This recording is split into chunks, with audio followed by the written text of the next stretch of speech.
President Donald Trump and Australian Prime Minister Anthony Albanese met today at the White House. Joining us to discuss is Grant Newsham, retired U.S. Marine Colonel, former U.S. diplomat, and senior fellow at the Center for Security Policy.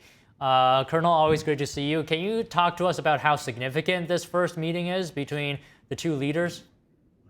Well, it's a good meeting. I think particularly having signed the agreement on rare earth exports from Australia.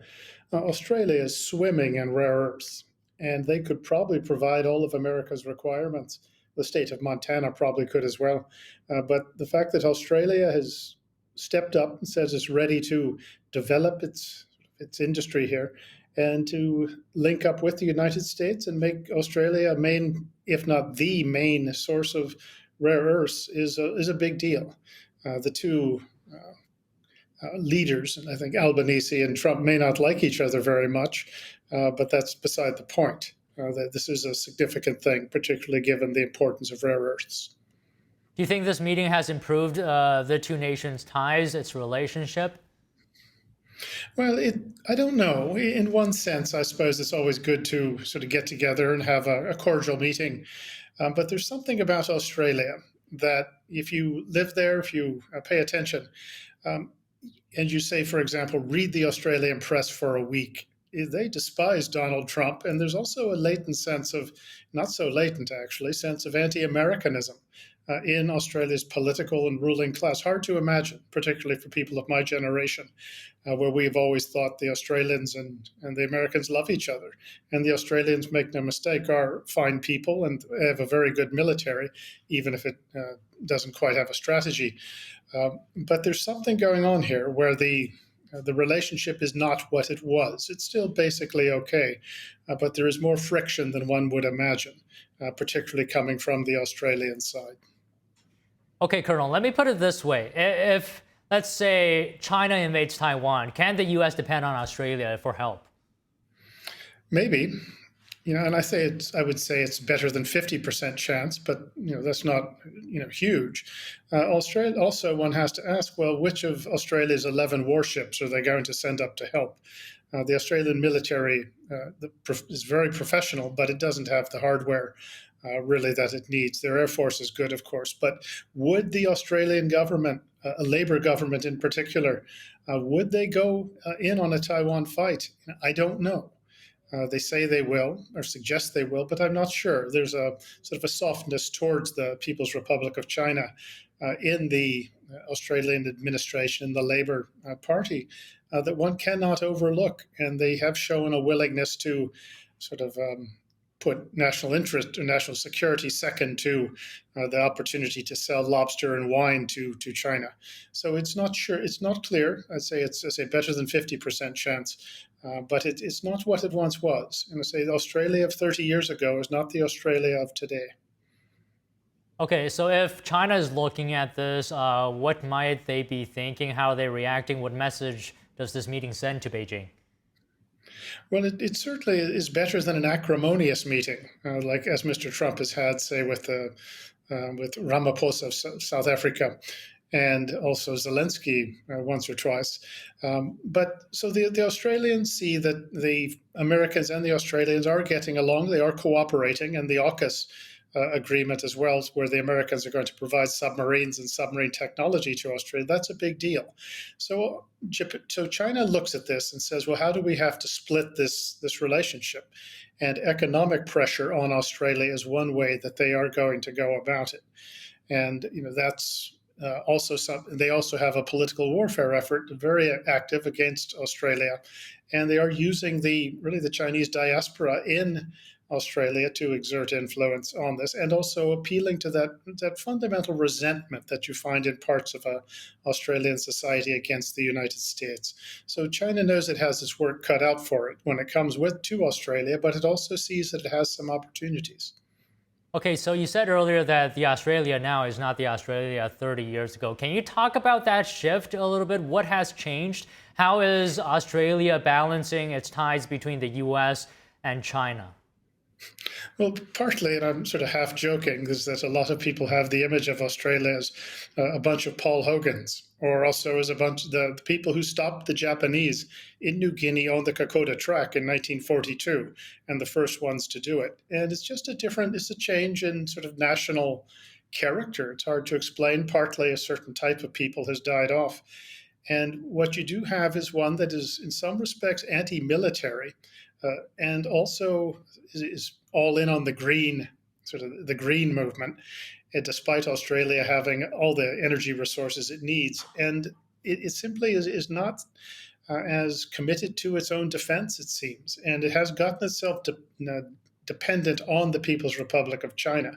Australia doesn't make very much anymore. And when it comes to energy, it probably has about 3 or 4 weeks in the event those supplies were cut off. So it hasn't taken national security as seriously as it used to. But I will stress the Australian Defence Forces are very, very professional. The big problem with them is there's not 10 times as many of them. But in terms of the country, it's almost there. They haven't decided if they're exactly what they are pro. Are they pro-West, or are they trying to split the difference? And for many years, in recent times, the Australians have said, well, we want to rely on China for our economy. We want to rely on the Americans for security. Well, you can only do that for so long. At some point, you're going to have to choose, and that's a balancing act that really can't continue. And when you do look, as I said, at the nature of the Australian Labor Party and even some of the Liberals, the Conservatives, that there is a sort of a distancing, I think, from the United States and from sort of the West, as you might call it, and a cozying up to the PRC. Of course, business interests in Australia, just like in the United States, do their best to ensure that China's interests are well represented. Okay, so you're saying that this balancing act can't continue. How crucial is Australia to U.S. efforts to counter China? Can the U.S. do without Australia or other nations in the area like New Zealand as well?